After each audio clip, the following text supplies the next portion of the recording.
Ketika kita mau mengusahakan pertanian, saya sih punya jurus gitu, yaitu kita jangan langsung beralih kepada agribisnisnya. Tapi agriculture-nya kita mainkan, jangan kita lupakan. Karena kulturnya pertanian itu adalah barter.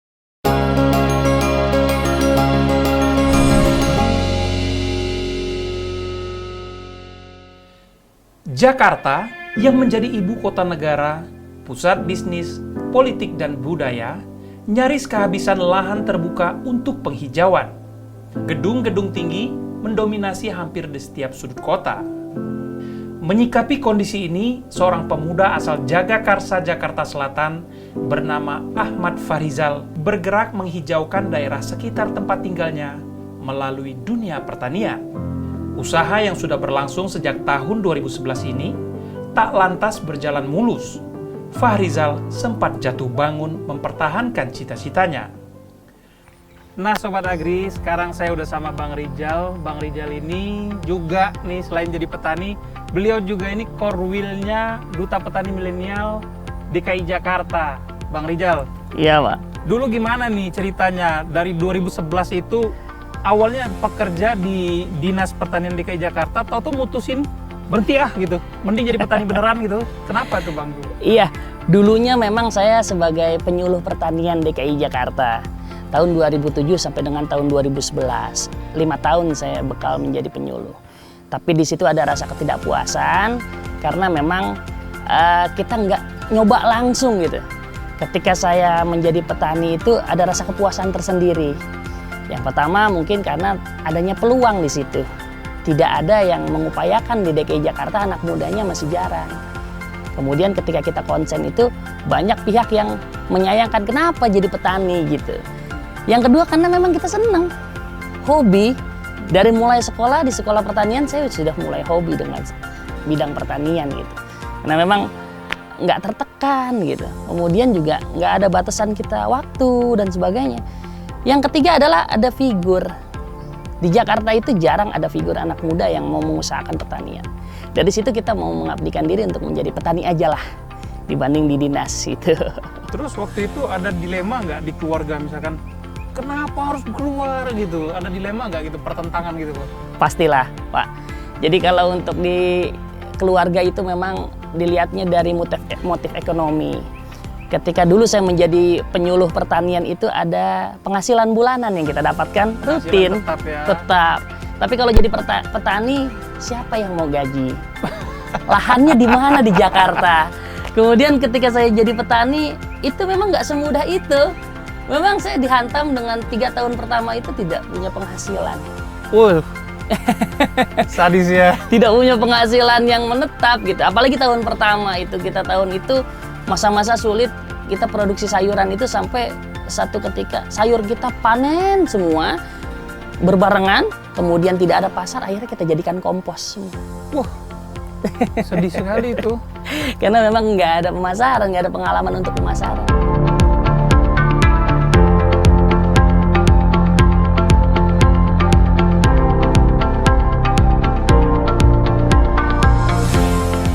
Ini kan dari 2011 sampai 2014 itu main di sayur. Ya. Kemudian 2014 pindah haluan nih, jadi ke alpukat. Itu apa Bang yang melatar belakangi, oh pindah nih harus main di bibit alpukat? Di sayur itu bukan tidak ada peluangnya ya. Banyak, justru saya mensuplai beberapa restoran di Jakarta, Jabodetabek bahkan. Saat itu ya? Iya, untuk beberapa sayuran impor seperti basil, mint, tanaman-tanaman yang eksotis, tanaman-tanaman herb. Itu tidak ada pesaing di situ, masih sedikit sekali yang mensuplai itu khusus gitu. Tapi ketika 2014 itu sebetulnya lagi meningkat permintaan kita untuk sayuran-sayuran ekspor. Justru pindah, bukan pindah, waktu itu ada bertahap. Oh kita nih lagi booming tanaman asli DKI. Waktu itu masih belajar 2014.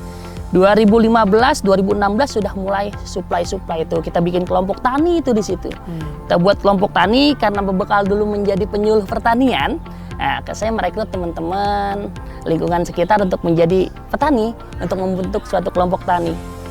Lagi-lagi corona menyadarkan kita bahwa memang banyak orang yang tiba-tiba menjadi petani. Nah, di situ awalnya 2019 kita mulai launching pengiriman ribuan pohon keluar DKI. Kemudian ke Karawang 3.000 pohon, kemudian ke Kalimantan Barat Singkawang sekitar 3.000 pohon, Padang 1.000 pohon. Jumlah total yang sudah kita kirim sampai saat ini dari mulai pandemi aja itu sekitar 20.000 pohon. Wah, berarti seluruh Indonesia ini udah kebagian semua bibit dari sini ya? Hampir. Bahkan katanya Singapura, Malaysia juga udah ambil bibit dari sini ya? Sudah ambil bibit dari sini, masih sifatnya souvenir. Souvenir. Beberapa. Ini yang kita tangani sekarang proyek ke India. Ke India? Ke India. Wih, berapa banyak itu Bang Ke permintaan? India itu karena komunitas, kita ada permintaan sekitar 100 sampai 300 pohon dulu untuk uji coba.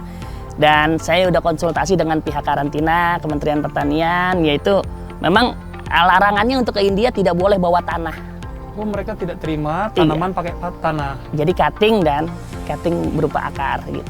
Tidak ada tanah. Bang, kalau masalah pupuk sendiri Bang, ini pupuknya apa yang dipakai? Sulitkah mendatangkan pupuknya? Nah, ini masalah lagi buat kita. Selain daripada lahan, jumlah pupuk yang kita butuhkan untuk Jakarta itu ada kesulitan. Terutama adalah pupuk-pupuk kandang. Karena memang notabene orang Jakarta itu, di Jakarta ada larangan untuk pelihara beberapa Hewan. jenis ternak Iya. gitu. Karena menimbulkan limbah dan juga bau. Kemudian bagaimana nih kita? Nah, dari petani-petani milenial, dari komunikasi ini, informasi kita kenal dengan teman-teman peternak di luar Jakarta itu bisa simbiosis mutualisme. Dari silaturahmi kita bisa membuka rezeki. Gitu. Saya disuplai sampai sejauh ini 1 bulan sekali itu 100 sampai 300 pupuk kandang. Wow. Gitu, dari peternak-peternak di luar penjaga Jakarta seperti Bogor, Tangerang dan juga Bekasi. Gitu. Dan sampai saat ini juga kami juga tuker tuh barter bibit ke mereka. Transaksinya barter ya? Transaksinya barter. Ketika kita mau mengusahakan pertanian, saya sih punya jurus gitu, yaitu kita jangan langsung beralih kepada agribisnisnya. Tapi agriculture-nya kita mainkan, jangan kita lupakan.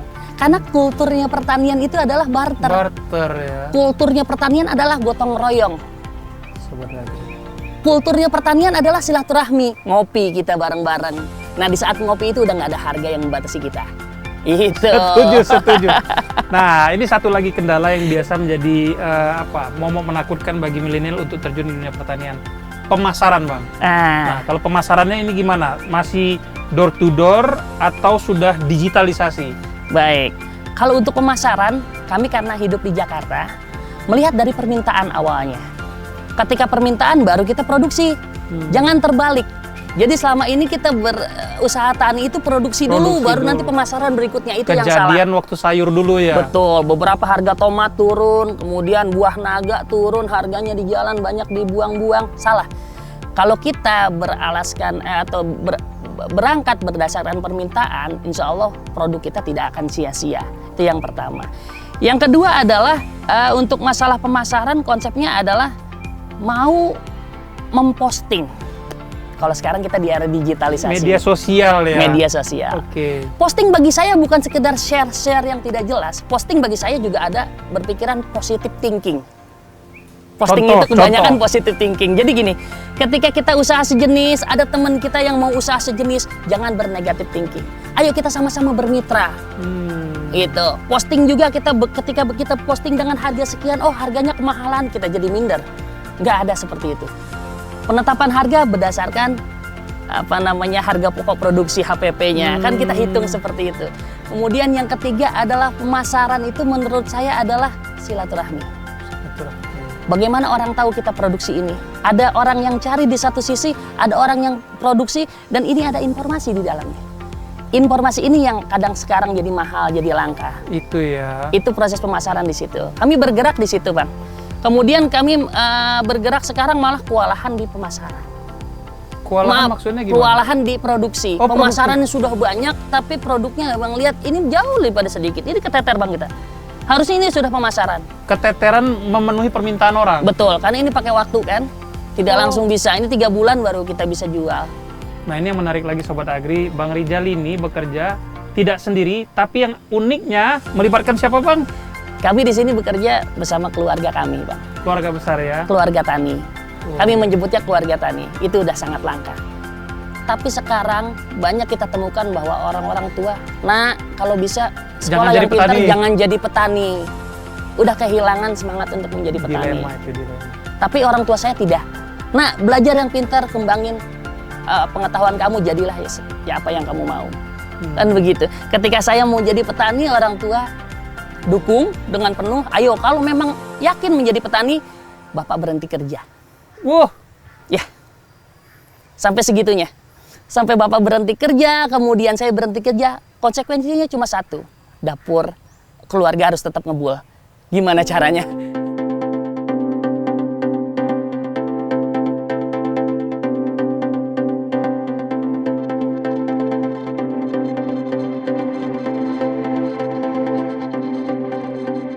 Itu sebetulnya mudah sekali, Pak. Jadi dulu memang kemauan si anak ini keras. Sampai dari awal dia mulai sekolah juga dulu, dia masuk SMA nggak maunya di pertanian. Ya ketika kita ngelihat bakat si anak di pertanian dan memang si anaknya juga suka di pertanian, ya kami selaku orang tua selain mau tidak mau harus mendukung, ya harus kita dukung gitu. Kenapa? Karena memang kan petani di Jakarta ini juga memang udah hampir jarang.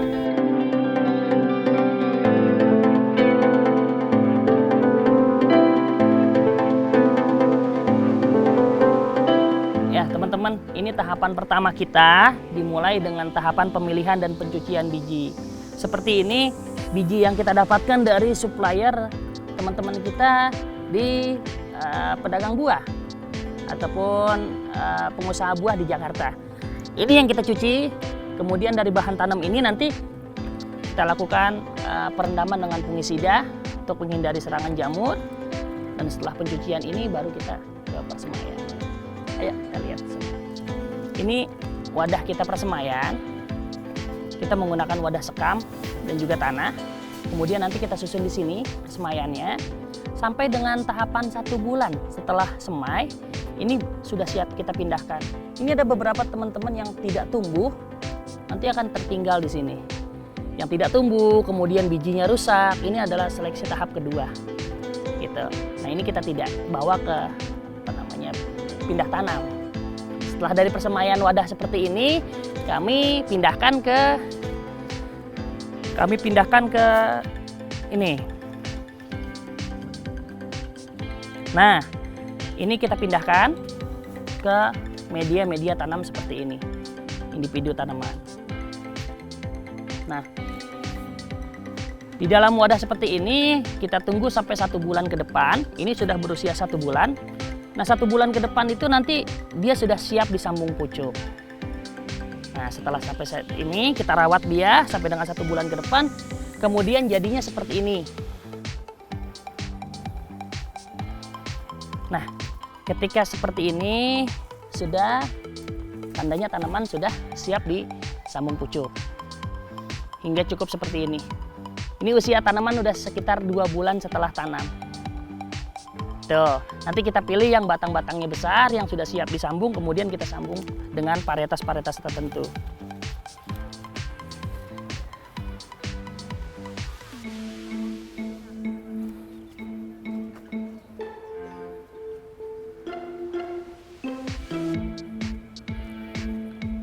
Nah, teman-teman, kita masuki dalam tahapan sambung pucuk.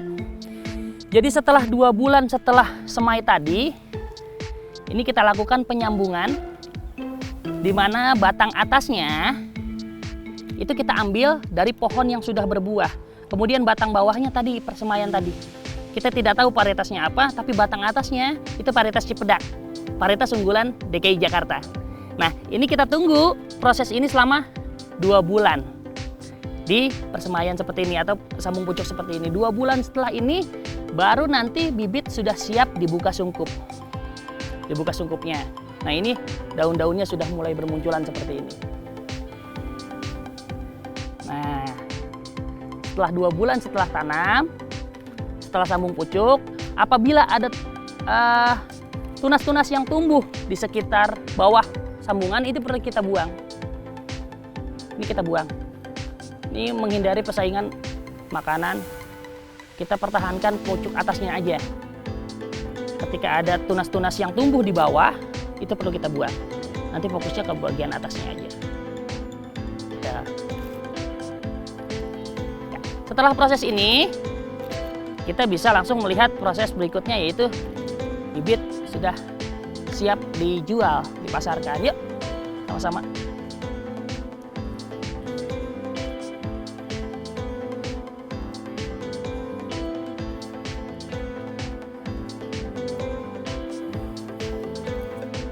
Nah, ini usianya sudah 7-8 bulan. Sebetulnya ini sudah lebih tinggi.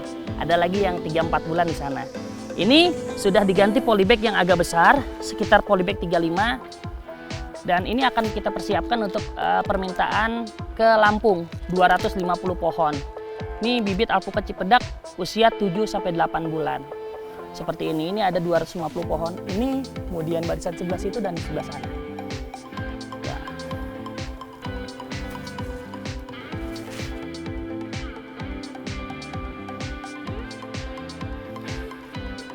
Nah, ini dia juga sama persiapan permintaan untuk Lampung sekitar 250 pohon. Nah, ketika yang sudah besar, agak besar seperti itu, kita juga mempersiapkan untuk tanaman-tanaman yang udah berusia besar. 2-3 tahun. Yuk, kita sama-sama lihat ya. Nah, ini udah 1 tahunan usianya. Kemudian di polybag ini sudah 2 tahunan. Ini untuk teman-teman yang ada di Jakarta yang butuh bibit besar, yang sudah 1 tahun lagi siap berbuah ya seperti ini. Dan di samping kita adalah pohon yang sudah berbuah, usia 3 tahun sampai 4 tahun. Tuh. Nah, jadi seperti itu, ada tahapan-tahapan bibitnya dimulai dari biji sampai dengan tanaman siap berbuah.